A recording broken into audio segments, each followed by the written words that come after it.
Selamat sore menjelang malam, jam sekarang pukul 6:30 Indonesia bagian Barat. Saya memberitahu nama saya dulu. Nama saya Lukas Tamonov, lahir di Kabupaten Timor Tengah Selatan. Ibu kotanya Pulau Timor bagian Barat. Bagian timur sudah merdeka, namanya Timor Leste. Kalau bagian barat masuk Indonesia. Jadi Anda kalau dengar suara saya, melihat muka saya, Anda jangan takut dan gentar. Saya juga saudara Anda. Kita satu bangsa, kita satu tanah air, kita satu bahasa, yaitu bahasa Indonesia. Dasar negara kita adalah Pancasila. Satu, ketuhanan yang Maha Esa. Kedua, kemanusiaan adil dan beradab. Tiga, persatuan Indonesia. Empat, kerakyatan yang dipimpin oleh hikmat kebijaksanaan dalam permusyawaratan dan atau perwakilan. Lima, keadilan sosial bagi seluruh rakyat Indonesia. Saudaraku, saya menjumpai Anda di sore hari ini, memberitahu kepada Anda, orang Timor yang ada di seluruh tempat di dalam Indonesia maupun di luar Indonesia. Saudaraku, Tuhan pencipta langit, bumi, laut dan segala isinya, Tuhan kita Esa. Pertama dulu, di dalam ayat Alkitab orang Kristen tercatat 8 ayat Alkitab yang menulis bahwa Tuhan pencipta langit, bumi, laut dan segala isinya, Tuhan itu Esa. Tuhannya orang Kristen. Saudaraku, bagi Anda yang tukang pencuri ayat Alkitab, jangan panas hati, Anda mendengarkan saja. Anda yang tukang pencuri ayat Alkitab orang Kristen, Anda jangan panas hati sebagai tukang curi. Anda mendengarkan saja apa yang saya bacakan, yang tertulis di dalam kitab sucinya orang Kristen. 1. Di Ulangan pasal 6 ayatnya yang keempat. Dengarlah hai orang Israel, Tuhan Allah kita, Tuhan itu Esa. Yang kedua, Yohanes pasal 5 ayat yang ke-44. Bagaimana kamu mencari hormat seorang dari yang lain, dan kamu tidak mencari hormat yang datang dari Tuhan yang Esa. Yang ketiga, Yohanes 17 ayatnya yang ketiga. Inilah hidup yang kekal itu, bahwa mereka mengenal Engkau satu-satunya Allah yang benar, dan mengenal Yesus Kristus yang telah Engkau utus. Saudaraku, ayat ini kamu orang yang di luar Kristen, jangan pakai ayat ini sebagai bahan perdebatan. Karena Alkitab orang Kristen bukan untuk diperdebatkan, tetapi dibaca, merenungkan, menghayati, menggunakan di dalam hidup setiap hari. Sementara yang berdebat itu adalah kaum-kaum yang di luar daripada Kristen. Kalaupun Kristen ada di dalamnya, maka Kristen adalah Kristen KTP yang tidak mengerti tentang firman Allah. Firman Allah itu berkuasa, langit, bumi, laut dan segala isinya. Tidak perlu kita dorong-dorong orang untuk masuk Kristen. Tidak perlu kita dorong-dorong orang untuk sembuh dari sakit. Karena dia sembuh dari sakit dan tidaknya itu adalah pilihan.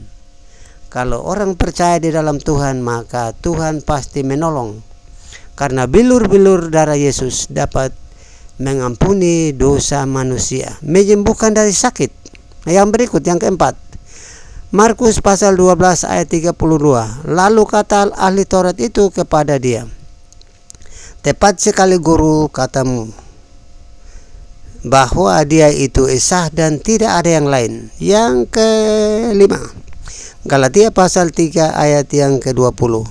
Seorang pengantara tidak mungkin mewakili satu orang saja, sedangkan Allah pencipta langit, bumi, laut dan segala isinya, Allah kita satu.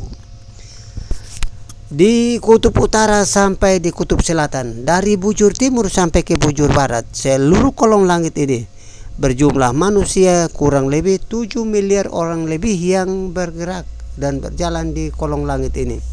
Sedangkan Tuhan pencipta langit, bumi, laut, dan segala isinya, Tuhan kita satu, yaitu Yesus Kristus namanya.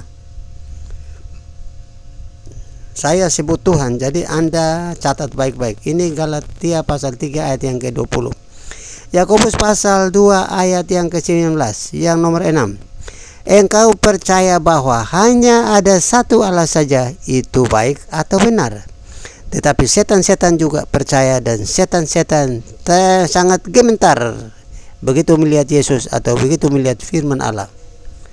Karena pada saat Yesus hidup, Yesus katakan kepada setan, "Hai iblis, enyahlah engkau, sebab engkau tidak boleh mencobai Tuhan Allahmu." Nah tuh, setan, iblis, teror. Jangan coba-coba otak-atik Alkitab orang Kristen, karena Alkitab itu adalah firman Allah yang turun dari surga ke bumi. Yang ke-7, pertama Korintus pasal 8 ayatnya yang ke-4. Tentang makan daging persembahan berhala, kita tahu bahwa tidak ada berhala, tidak ada juga Allah lain kecuali Allah yang esa. Yang ke-8, pertama Korintus pasal 8 ayat yang ke-6. Namun bagi kita, perhatikan baik-baik ini. Namun bagi kita hanya satu Allah saja, yaitu Bapa yang berasal dari segala sesuatu, dari segala sesuatu, dan untuk Dia kita hidup, dan satu-satunya Tuhan Yesus Kristus, yang olehnya segala sesuatu dijadikan, dan karena Dia kita hidup. Saudaraku, Anda yang berdiri di luar daripada iman orang Kristen, sebagai satu bangsa dan satu tanah air, saya memperingatkan kepada Anda, Anda tidak berhak masuk di dalam ruang orang Kristen untuk mengacak-ngacak Alkitab, karena firman Tuhan Allah bagi orang Kristen adalah sempurna adanya. Tidak ada satu ayat yang dikurangi, apalagi ditambahkan. Sebab itu sore hari ini saya memberitahu kepada Anda agar Anda hati-hati dalam berdebat, baik Kristen maupun di luar Kristen. Yang perintah Tuhan adalah merenungkan, membaca dan merenungkan firman Tuhan pagi, siang, dan malam. Bukan berdebat, saudaraku. Bukan berdebat, tapi merenungkan firman Tuhan pagi, siang, dan malam. Saudara, Allah lebih dulu memperkenalkan dirinya kepada manusia. Allah Bapa kita di surga adalah Allah yang maha tinggi. Allah Bapa kita di surga adalah Allah maha pencipta. Allah Bapa kita di surga adalah Allah maha penguasa. Allah Bapa kita di surga adalah Allah pemelihara. Itulah Allahnya orang Kristen. Saya bacakan saudaraku. Pertama Yohanes pasal 5 ayatnya yang ke-7. Ada 3 yang memberi kesaksian tentang di dalam surga, yaitu Bapa, Firman, dan Roh Kudus. Anda perhatikan baik-baik ini. Anda yang bukan Kristen, jangan coba-coba mengutip-ngutip ayat Alkitab orang Kristen buat olok-olokan atau hinaan bagi orang Kristen. Ada 3 yang memberi kesaksian di dalam sorga, yaitu Bapa, Firman, dan Roh Kudus. Itu adalah satu, bukan 3. Anda selalu bertanya, Tuhan orang Kristen ya 3, Allah Bapa, Allah Roh Kudus, dan Allah Anak. Anda bukan Kristen, tapi Anda coba-coba merombak Alkitab orang. Yang saya biasanya panggil kamu itu teroris. Itu karena begitu. Kitab orang lain kamu menafsir, kamu boleh menerka-nerka. Alkitab itu udah sempurna, tidak bisa diterka, tidak bisa ditambah, tidak bisa dikurangin. Orang sakit, dengan doa di dalam nama Yesus Kristus, orang itu sembuh. Pada saat di sorga, Yesus itu bersama dengan Bapa. Pada saat firman turun ke bumi, maka ia dipanggil Yesus karena dikandung dari Maria dan dilahirkan pada bulan yang ke-9 10 hari. Dengan demikian, ia 100% jadi manusia dan 100% Allah. Pertanyaannya, tadi malam saya masih ditanya, kok harus lahir di bumi? Kenapa Bapa di sorga nggak turun langsung? Kamu tidak bisa mengatur Bapa di sorga. Memang kamu itu siapa? Kamu itu kan periuk tanah. Kamu itu kan debu dari tanah, butir-butir tanah. Kok bisa mengatur Tuhan? Tuhan turun ke dunia karena Adam melakukan perbuatan dosa. Di Kejadian pasal 2 ayat ke-16 dan ke-17, Tuhan berjanji kepada Adam, di tengah-tengah taman, semua pohon boleh kamu makan buahnya dengan bebas. Tetapi satu pohon, yaitu pohon pengetahuan baik dan jahat, tidak boleh kamu makan buahnya. Sebab pada saat kamu makan buahnya, pasti kamu mati. Dasar hukumnya di situ. Manusia jatuh di dalam dosa sampai hari ini. Dari mana kita tahu dia jatuh ke dalam dosa Adam? Kejadian pasal 3 ayatnya yang ke-15. Pada saat Hawa tergoda oleh ular, dia mengambil pohon pengetahuan baik dan jahat, memakannya enak dan memberikan kepada Adam. Pada saat Adam makan, mereka menjadi telanjang dan diusir dari taman, keluar dari taman. Sebab itu saudaraku, kejatuhan manusia dari saat itu ada sampai pada saat Yesus datang ke bumi. Dari pribadi Allah, dari firman Allah, turun menjadi manusia untuk menjadi korban penghapus dosa.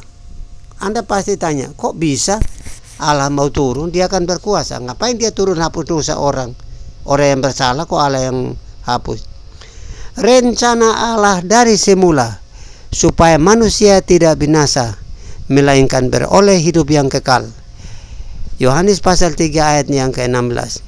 Karena begitu besar kasih Allah akan dunia ini, sehingga ia telah mengaruniakan anak yang tunggal, supaya barang siapa yang percaya kepadanya tidak binasa, melainkan beroleh hidup yang kekal. Itu pribadi Allah turun menjadi manusia supaya bisa menebus dosa Anda dengan saya. Karena dengan darah dosa dapat dihapuskan. Saya ulangi, hanya dengan darah dosa manusia dapat dihapuskan. Saudara yang tiap waktu hari raya terus Anda potong kambing, potong domba, potong sapi, tujuannya buat apa? Tujuan orang Kristen untuk korban penghapus dosa, bukan berfoya-foya, bukan ugal-ugalan, ogah-ogahan atau apa namanya lah, untuk gaya-gayaan, bukan. Tujuan korban persembahan darah adalah untuk menghapus dosa manusia. Korban persembahan darah adalah untuk menghapus dosa manusia. Saudaraku,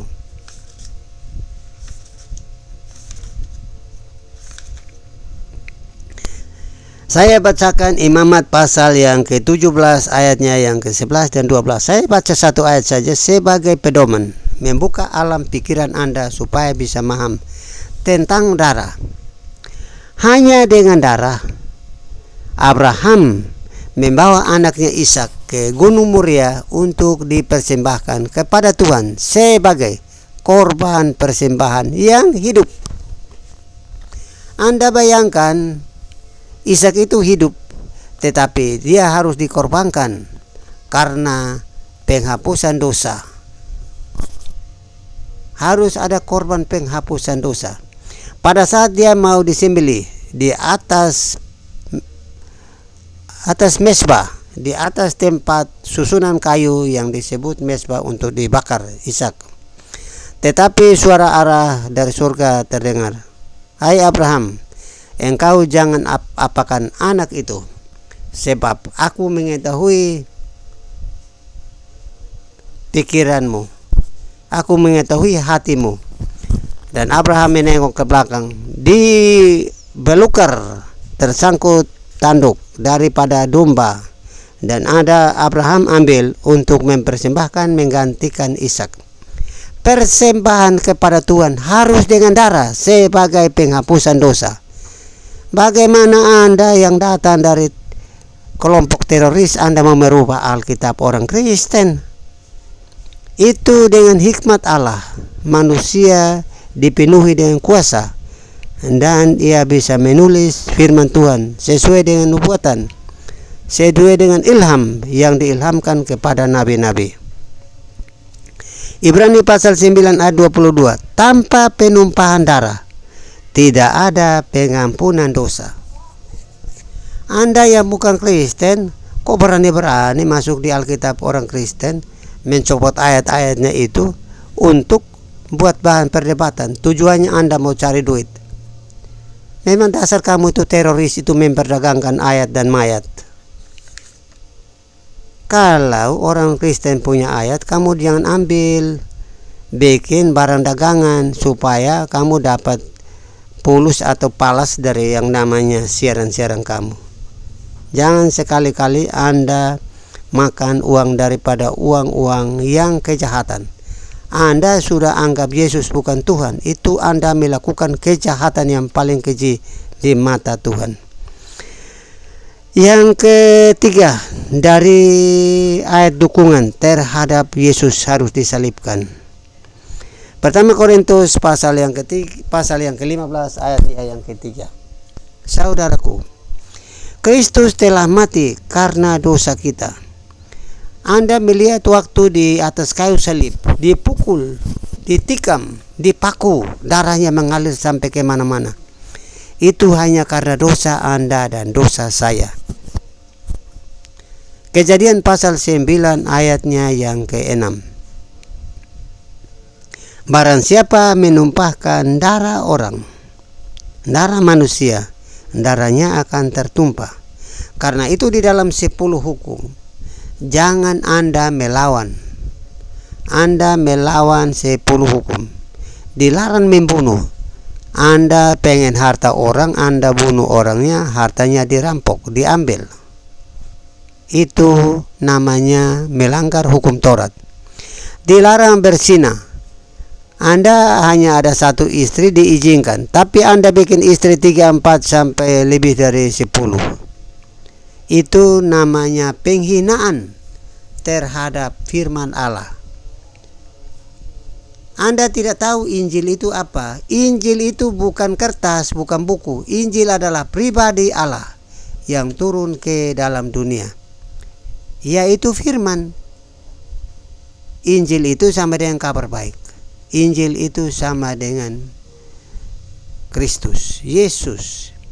Dan Injil telah menjadi manusia, yaitu firman Allah yang turun menjadi manusia, disebut Yesus namanya. Saudaraku,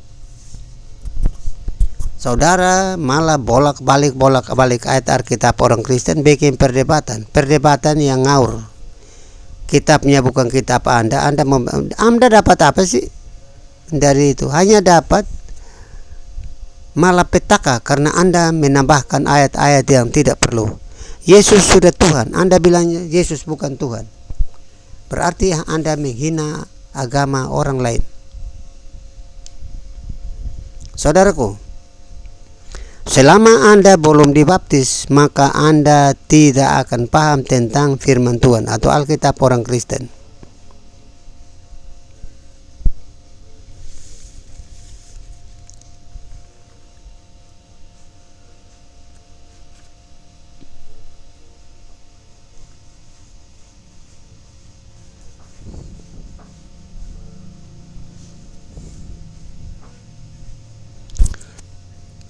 Saya bacakan Matius pasal 28 ayat 18, 19 dan 20. Saya bacakan ayatnya yang ke-19.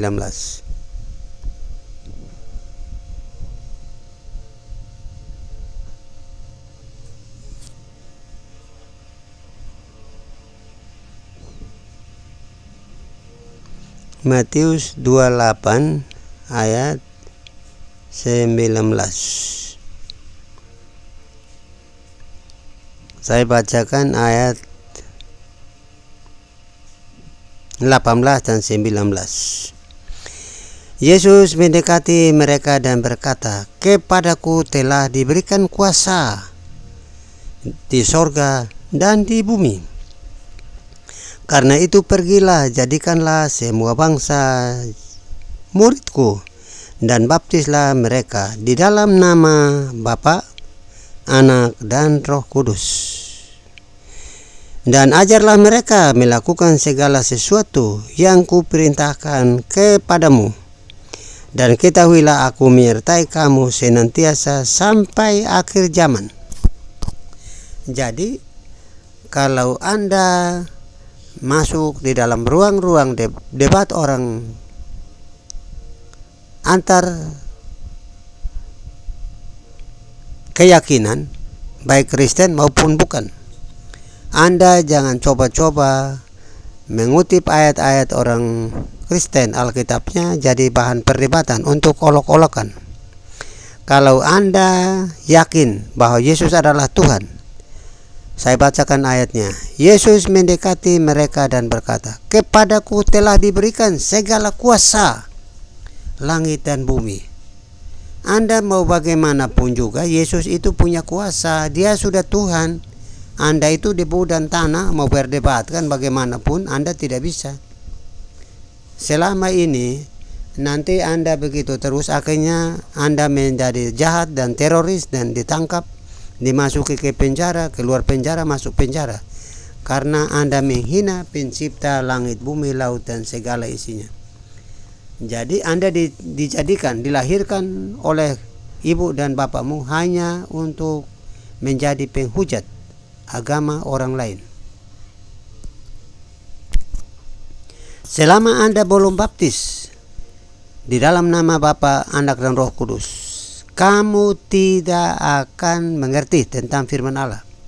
Kalau tadi di sorga namanya firman, setelah dia sudah di bumi namanya anak. Sebab ahli waris kerajaan sorga yang memegang kuasa adalah anak. Dia yang adalah jalan. Yohanes 14 ayat yang ke-6. Bunyi firman Tuhan, "Akulah jalan, kebenaran, dan hidup. Barang siapa yang mau pergi ke Bapa harus melalui aku." Tanpa Yesus Kristus, kamu tidak akan melihat surga. Meskipun kamu tancap kepala sampai ke dasar bumi, ataupun kaki kamu angkat sampai ke langit, kamu tidak mungkin masuk surga, karena jalan menuju surga satu-satunya hanya melalui Yesus Kristus. Kalau di surga namanya firman, setelah dia turun menjadi manusia, namanya Yesus, yaitu saudaraku, disebut anak Allah yang hidup. Anak Allah yang hidup karena dia lahir dari perempuan, dan dia mati dan bangkit, sehingga dia dipanggil anak Allah yang hidup. Kamu tanya, memang Allah punya istri jadi punya anak? Itu pertanyaan bodoh. Bapa di sorga adalah Allah yang maha tinggi. Tidak ada Bapa di bumi. Di bumi adalah ibu pertiwi, boleh.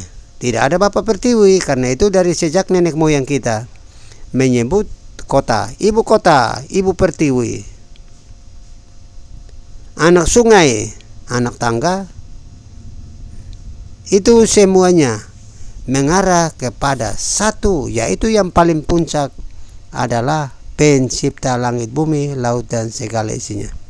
Dia dipanggil anak Allah. Memang dia asalnya dari Allah. Di dalam sorga ada 3, Bapa, Firman, dan Roh Kudus. Firman, saudaraku, dengan firman Allah, Bapa di sorga menjadikan langit, bumi, laut, dan segala isinya. Firman. logika Allah, kecerdasan Allah, hikmat Allah, kepandaian Allah, akal budi ada Allah. Dengan firman, langit, bumi, lautan segala isinya diciptakan. Satu, Bapa itu yang punya firman. Roh Kudus, Allah adalah Allah yang maha kuasa. Jadi Allah itu punya kuasa, sehingga di dalam satu nama, yaitu nama Yesus. Karena Allah mengasihi dunia ini sehingga anaknya yang tunggal diturunkan ke dunia ini, supaya Anda dengan saya dapat pengampunan terhadap dosa. Anda jangan heran, Tuhannya orang Kristen ada istri jadi punya anak namanya Yesus, karena dia dilahirkan dari perawan Maria. Tetapi dari sorga Roh Kudus yang bernaung di dalam Maria, sehingga ia mengandung. Kuasa Allah yang maha tinggi yang bekerja, dan Maria bisa mengandung dan melahirkan yang namanya Yesus. Yesus itu sudah jadi manusia. Kalau di sorga adalah firman. Tadi saya sudah bacakan ayatnya, saudaraku. Di sini tadi disebut ayat yang ke-18.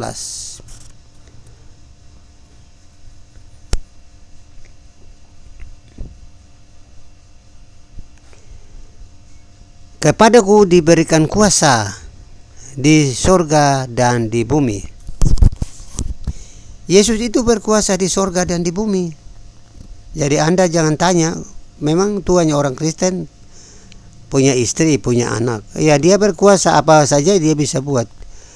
Pergilah dan jadikanlah semua bangsa jadi muridku. Baptislah mereka dalam nama Bapa, dalam nama Anak, dan Roh Kudus. Bapa, Anak, dan Roh Kudus. Dalam diri Bapa ada firman, dalam diri Bapa ada kuasa yang disebut Roh Kudus. Anda pasti heran, kok Tuhannya orang Kristen kok 3? Bukan 3, 1. Tadi saya udah bacakan, pertama Yohanes pasal 5 ayat yang ke-7. Saya udah baca berkali-kali. Siaran ini juga udah hampir 2 minggu saya siaran terus, karena dalam perdebatan orang-orang yang bukan Kristen selalu ambil ayat-ayat ini menjadi ayat olok-olokan, hinaan, ayat hujatan. Jadi bagi Anda sebagai orang Kristen, menghindari yang namanya perdebatan. Menghindari yang namanya perdebatan, karena perdebatan itu tidak ditulis di dalam Alkitab. Beritahu kepada mereka, dan mereka tidak menerima. Keluar, kebaslah kakimu. Keluar di depan pintu, kebaslah kakimu di pintunya. Dan Anda yakin bahwa malapetaka yang akan menimpanya lebih berat daripada Sodom dan Gomora. Jadi Anda jangan takut, firman Allah Anda sampaikan. Dia mau terima ya syukur, kalau tidak itu urusan dia. Dia akan dapat malapetaka yang sangat besar. Saya bukan nakut-nakutin Anda, tapi Anda sudah terlalu kelewat batas. Jadi saya harus menyampaikan ini kepada Anda.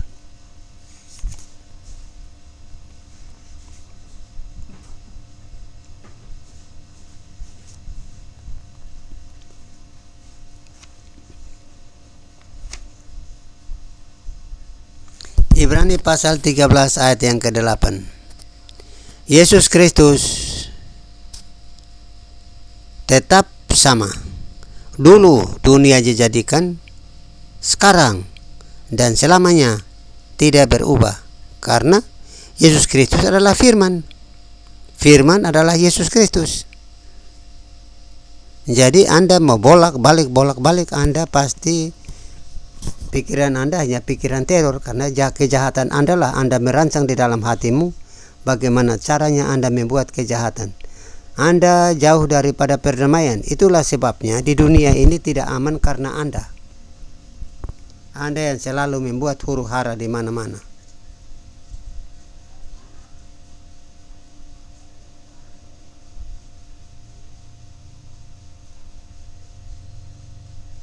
Kalau di hukum Taurat Keluaran 20, Ulangan pasal 20 ayat Keluaran 20 ayat yang ke-14. Di sana ada mencatat, jangan bersinah sementara Anda menyuruh kawin istri 3, 4, 5, dan 6. Itu Anda membuat aturan yang bertolak belakang dengan hukum Taurat. Jadi saya panggil Anda teroris karena Anda buat aturan yang di luar dari hukum Taurat. Hukum Taurat Musa melarang bersinah, sementara Anda melakukan persinahan di mana-mana.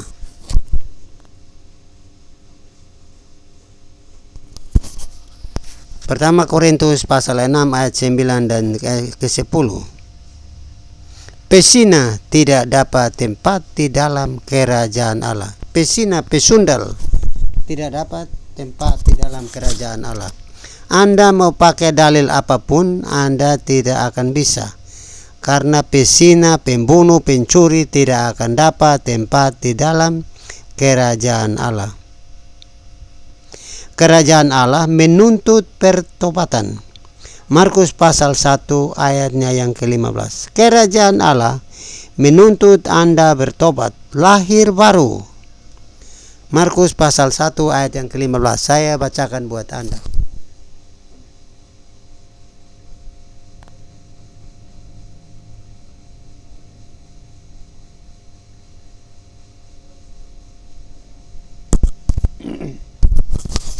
Saya baca dari ayat 14.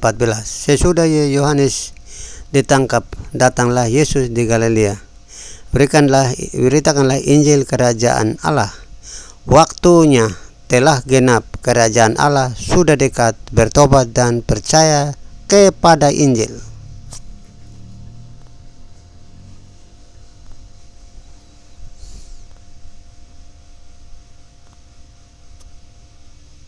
Sejak waktu itu Yesus diberitakan, bertobatlah sebab kerajaan Allah sudah dekat. Markus pasal 1 ayatnya yang ke-15. Kalau ada suara yang berseru, ada Anda dengar suara, suruh Anda bertobat dari berzina, bertobat dari pencuri, bertobat daripada merampok, bertobat daripada hal-hal yang melawan dengan hukum-hukum Musa, hukum Taurat, maka Anda harus menurut, bertobat dan ikutin jalan kebenaran.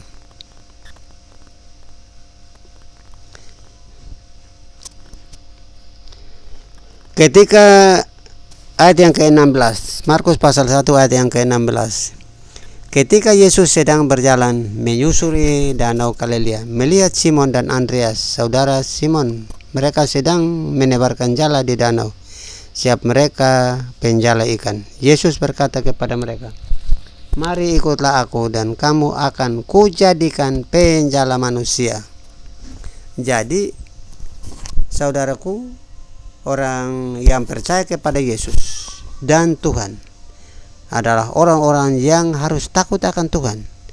Karena melayani firman, melayani Yesus, harus taat dan tidak melanggar seluruh ketentuan, seluruh hukum Taurat yang ada di kitab-kitab Musa.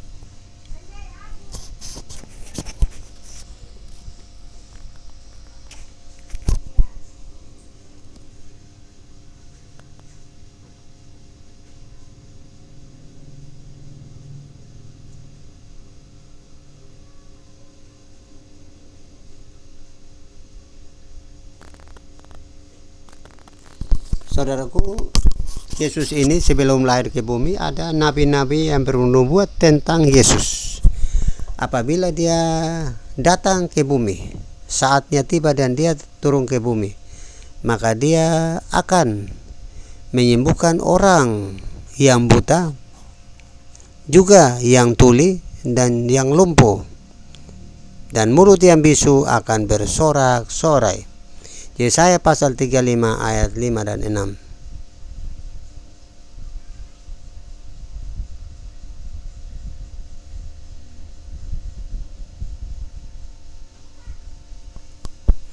Pada waktu itu mata orang buta akan dicelikan dan telinga orang yang tuli akan dibuka. Itu nubuatan tentang firman, tentang Yesus akan turun ke dunia.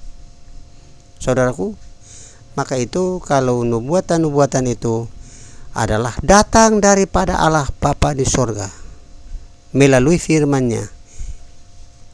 Nabi-nabi itu menyampaikan kepada umat Israel. Yang ke 5 bagian berikut, telinga orang-orang tuli akan dibuka. Ayat yang ke-6, dan pada waktu itu orang lumpuh akan berlompat seperti rusa, dan mulut orang bisu akan bersorak-sorai seperti mata air memancar di padang gurun dan sungai di padang belantara. Itu nubuatan tentang Yesus akan lahir, saudaraku.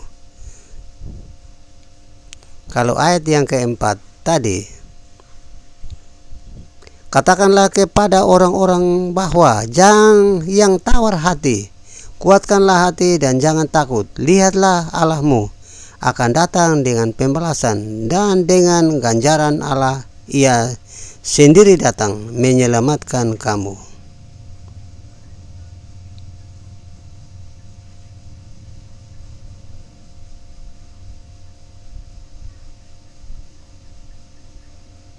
Saudaraku, inilah yang saya bacakan buat Anda. Bagi Anda orang Kristen yang mendengarkan pesan-pesan ini, kalau berdialog itu tujuannya buat orang itu bertobat.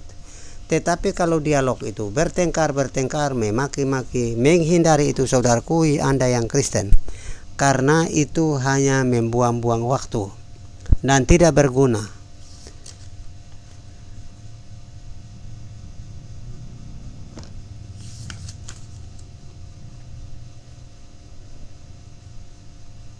Saudaraku, tadi saya sudah bacakan, tanpa darah maka pengampunan dosa tidak akan terjadi.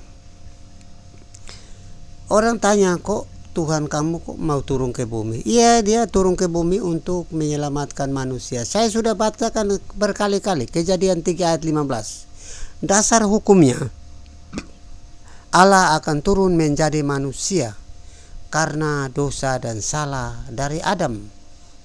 Dosa keturunan sudah telah ada. Karena itu darah domba Allah adalah Yesus itu sendiri akan turun menjadi manusia untuk menyelamatkan Anda dengan saya. Anda pasti tanya, kok bisa? Ya bisalah. Tadi saya kan udah baca di Kejadian di pertama Yohanes pasal 5 ayatnya yang ke-7.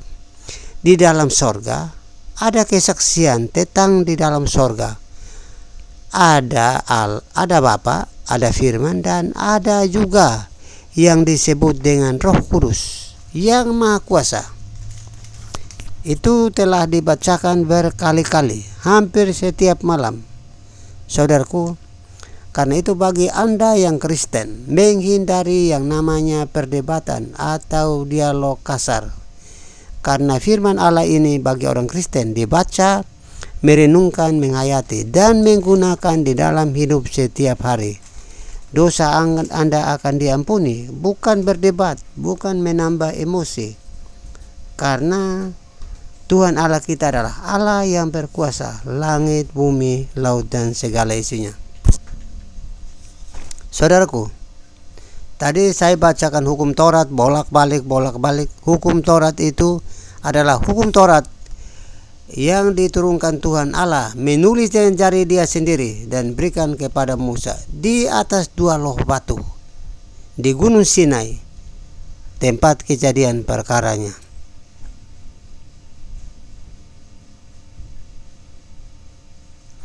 Mengapa darah Yesus harus mengalir? Karena Yesuslah yang akan bawa kita ke surga.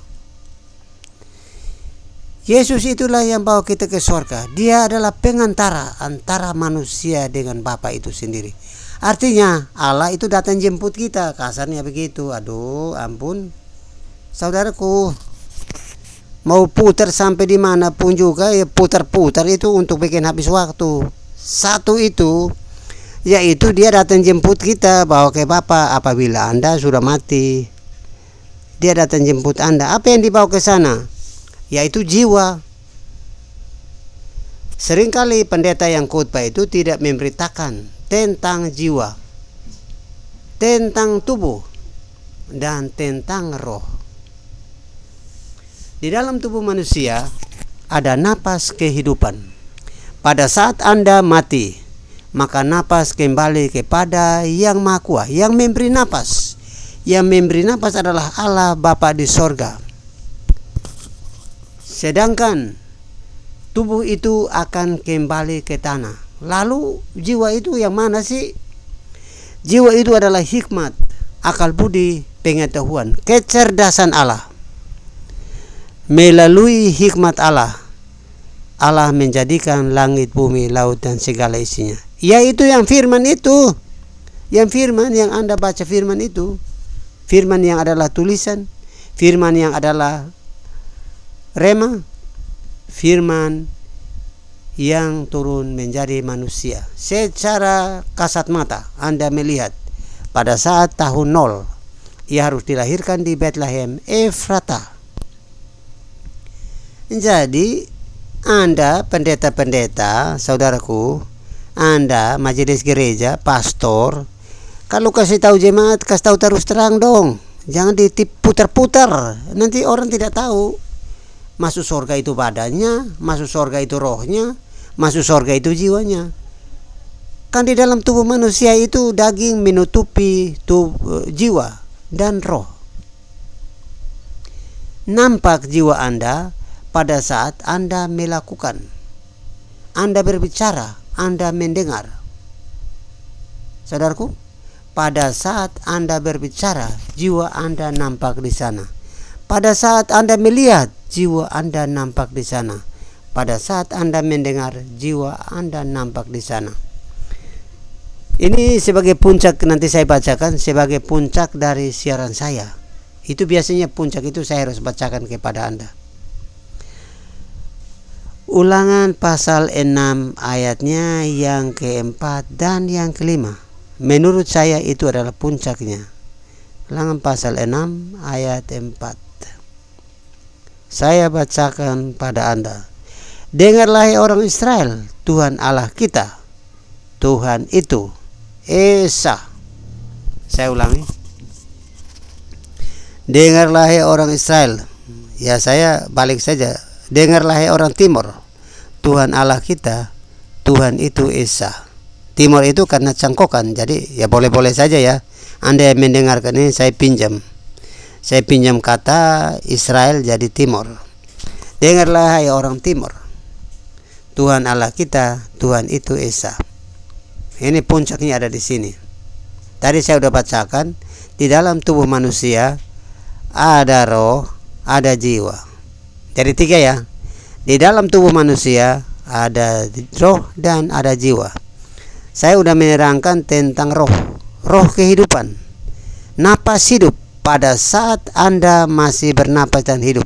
Artinya darah Anda masih ada. Sebab nyawa Anda tidak akan ada pada saat darah itu habis. Oke? Sepakat ya?